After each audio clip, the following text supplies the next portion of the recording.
اعوذ باللہ من الشیطان الرجیم بسم اللہ الرحمن الرحیم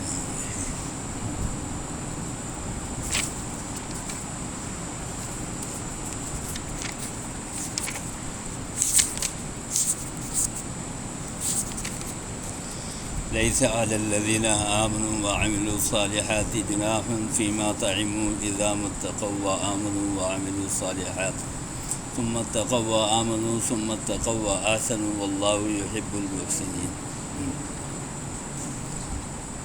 ان لوگوں پر کوئی گناہ نہیں ہے جو صاحب ایمان ہے اور عمل صالح کرتے ہیں، اور جو کچھ حرام قرار دینے سے پہلے وہ کھا پی گئے،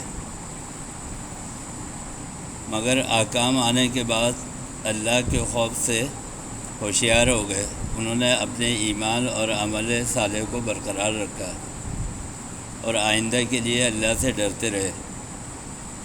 صرف ایمان اور اللہ کے خوف ہی کو برقرار نہیں رکھا، بلکہ اعمال میں زیادہ سے زیادہ حسن و خوبی پیدا کرتے رہے، اور اللہ نیک روش اختیار کرنے والوں کو محبوب رکھتا ہے۔ یہ اللہ تعالیٰ کا بڑا احسان ہے۔ جب یہ شراب کے حرمت کے احکام آئے کہ شراب جو ہے وہ حرام ہے، تو اس کے بعد صحابہ نے سوال کیا کہ پہلے جو ہم کرتے رہے اس کا کیا ہو؟ اس وقت حرام کے احکام بھی نہیں آئے تھے، اگرچہ بہت ساری چیزیں ایسی ہیں جیسے شراب ہے، سود ہے، چوری ہے، ڈکیتی ہے، قتل ہے، یہ ہمیشہ سے ہی برا معاشرے کے اندر سمجھا جاتا ہے، چاہے وہ کسی بھی پیغمبر کی شریعت میں ہو، وہ کسی بھی مذہب سے تعلق رکھتا ہے۔ تو شراب بھی بری تو سمجھی جاتی تھی، لیکن لوگ پیتے تھے۔ تو اب یہ سوال ہوا کہ جو شراب کے حرمت کے احکام آئے، تو اب جو پہلے ہم نے پی لی اس کو کیا ہوگا؟ اور بہت سارے ایسے جو پی کے مر بھی گئے لیکن ایمان لے آئے تھے، حضور اکرم صلی اللہ علیہ وسلم کے اوپر ایمان لے آئے تھے، ان کا کیا ہوگا؟ اب دیکھیے، یہ اللہ کا بڑا احسان ہے۔ یہ سوسائٹی ہے یا کوئی بھی ادارہ ہے، کوئی آدمی آئے، آپ کا سربراہ آ جائے، آپ رہ رہے 25 سال سے، 25 سال بعد کوئی دوسرا سربراہ آ گیا، وہ کہے گا بھئی اپنا پچھلا ریکارڈ دے، آپ نے کیا کھایا ہو، کیا بنایا نا، وہ دو حساب۔ اللہ تعالیٰ کہہ رہا ہے جو ہو گیا وہ تمہارا سب معاف ہے، ہم تم سے حساب نہیں لیں۔ ورنہ اللہ تعالیٰ چاہتا تو کہتا کہ نہیں بھائی، آپ نے کیوں کیا، تو غلط کام تھا تو کیوں کیا۔ یہ ہے اللہ کا احسان۔ لیکن اللہ تعالیٰ کہہ رہے کہ اب جب آپ ایمان لے آئے اور آپ کو یہ پتہ چل گیا کہ اب یہ چیز حرام ہے، تو اب آئندہ نہیں کرنا، اور عمل صالح جو ہے وہ کر کے رکھنا، اور اللہ سے ڈرتے رہے۔ اور جب آدمی اللہ سے ڈرتا ہے تو پھر اللہ کا خوف ہی ہے جو ہر برائی سے بچاتا ہے۔ لیسا یا ایھا الذین آمنوا لیبلونکم اللہ بشیء من الصید تنالہ ایدیکم رماحکم لیعلم اللہ من یخافہ بالغیب۔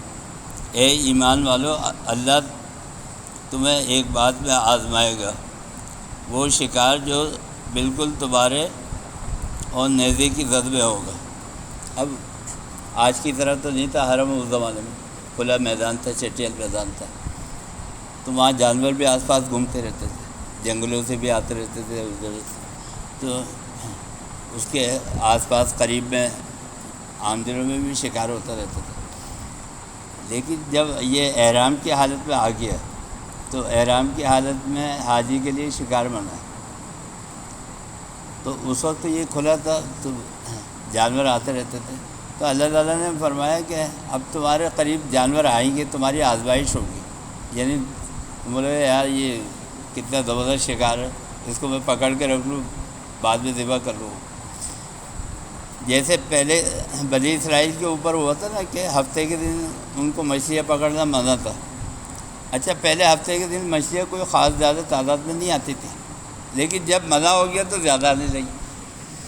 اللہ تعالیٰ نے کہا کہ اب تمہیں آزمائیں گے نا، اب اوپر پانی کے اوپر شکار آ رہا ہے، اب دل للچا رہا ہے، یار یہ تو ہمارا بزنس ہے، اور ہفتے کو زیادہ آ رہا ہے، مال زیادہ آ رہا ہے۔ اگر یہاں فشری پہ یہ ہو جائے کہ ہفتے کو منع ہے، وہ زیادہ آ رہا ہے، بولے یار یہ سارا بزنس تو ہفتے کو ہوتا ہے۔ تو آزمایا اللہ تعالیٰ نے۔ اسی طرح اللہ تعالیٰ کہہ رہا ہے کہ اب تم احرام کی حالت میں ہوگے، شکار آئے گا، تمہارے آس پاس گھوم رہے ہوں گے، لیکن تمہیں اس کو شکار کرنا جو ہے وہ جائز نہیں ہے۔ فمن اعتدی بعد ذلک فلہ عذاب علیم، اور اگر کسی نے نافرمانی کی تو پھر اس کے لیے دردناک عذاب ہے۔ یا ایھا الذین آمنوا لا تقتلوا الصید وانتم حرم ومن قتله منکم متعمدا فجزاء مثل ما قتل من النعام یحکم به ذوی عدل منکم ہدیا بالغ الکعبہ او کفارۃ طعام مساکین او عدل ذلک صیاما لیذوق وبال امرہ۔ اے ایمان والو، جب تم حالت احرام میں ہو تو شکار نہ کرو، جس نے جان بوجھ کے شکار کیا تو اس پر اب کفارہ لازم ہوگا، یعنی دم دینا پڑے گا اس کی جگہ۔ اور یہ فیصلہ تم میں سے 2 معتبر افراد کریں گے، وہ بدلے کا جانور ہدیہ ہوگا جو بطور نیاز کعبہ پہنچایا جائے گا۔ اس وقت طریقہ یہ ہوتا تھا کہ خانہ کعبہ کے وہاں لا کے قریب میں وہاں پہ ذبح کر کے جو بھی فقراء مساکین ہیں ان کے اندر تقسیم کر دیا جاتا تھا۔ اگر یہ نہ ہو سکے تو شکار کرنے والے پر کفارہ یہ ہے کہ وہ چند مسکینوں کو کھانا کھلائے یا اس کے برابر روزے رکھے، تاکہ وہ اپنے کیے کی سزا چکھے۔ جو کچھ ہوا اللہ نے معاف کیا، مگر اب جو کوئی نافرمانی کرے گا تو اللہ اس سے انتقام لے گا، اور اللہ انتقام لینے کی پوری قدرت رکھتا ہے۔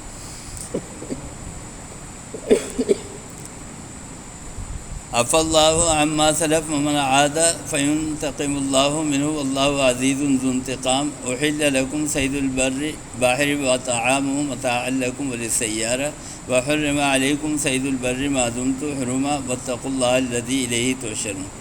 تمہارے لیے سمندر کا یا دریا کا شکار پکڑنا اور اس کا شکار کا کھانا تمہارے فائدے کی خاطر اور تمہارے مسافروں کے لیے بھی حلال کر دیا گیا ہے، لیکن جب تک تم حالت احرام میں ہو اس وقت تک جنگل کا شکار حرام کر دیا گیا ہے، اور اللہ سے ڈرتے رہو جس کے پاس تم سب جمع کیے جاؤ گے۔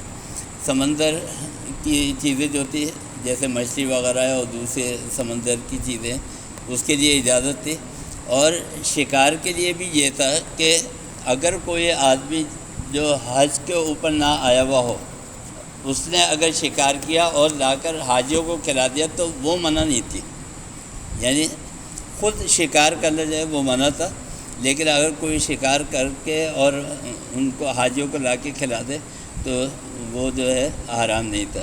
تو اللہ تعالیٰ نے کہا یہ ہم نے تمہارے لیے آسانی رکھی ہے، اور دریا کا جو مال ہے، جو مخلوق ہے، جو اس کا جانور ہے، وہ بھی تمہارے لیے حلال رکھا ہے۔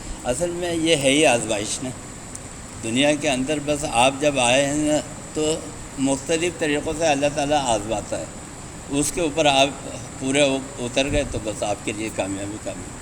اللہ تعالیٰ ہمیں سب کو عمل کی توفیق۔ اللہم ارنا الحق حقا وارزقنا اتباعہ وارنا الباطل باطلا وارزقنا اجتنابہ۔ اے اللہ ہمیں قرآن پڑھنے سمجھنے اور اس پر عمل کرنے کی توفیق عطا فرما۔ اے اللہ اس قرآن کریم کے صدقے میں ہماری تمام مصیبتوں اور پریشانیوں کو، وصلی اللہ تعالیٰ علی خیر الحمد للہ۔